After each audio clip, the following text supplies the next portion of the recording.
இன்றைக்கி பச்சை வெங்காயம் தக்காளி சட்னி எப்படி அரைக்கிறதுன்னு பார்க்கலாம்.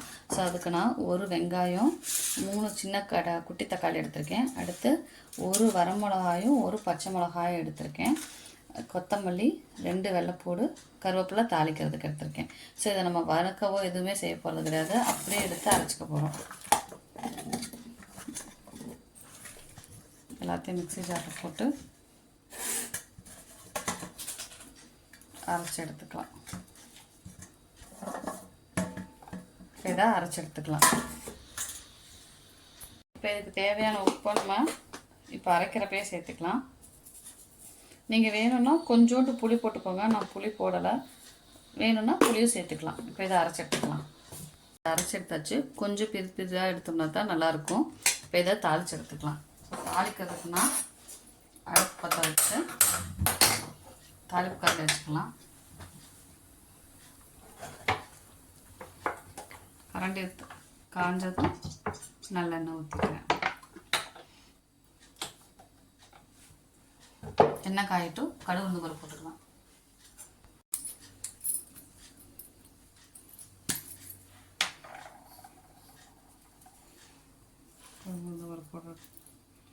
கடுகு உளுந்து பருப்பு வெடிக்கட்டும். பொரிஞ்சு வருது.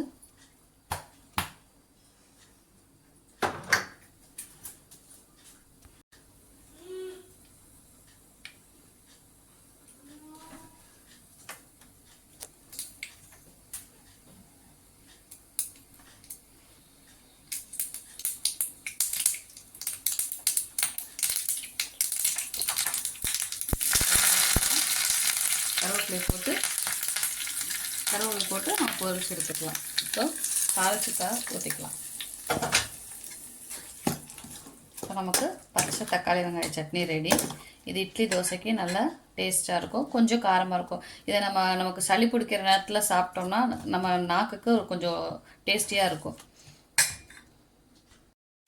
உங்களுக்கு இந்த வீடியோ பிடிச்சிருந்தா மறக்காமல் சப்ஸ்கிரைப் பண்ணுங்கள், லைக் பண்ணுங்கள், ஷேர் பண்ணுங்கள். தேங்க்யூ.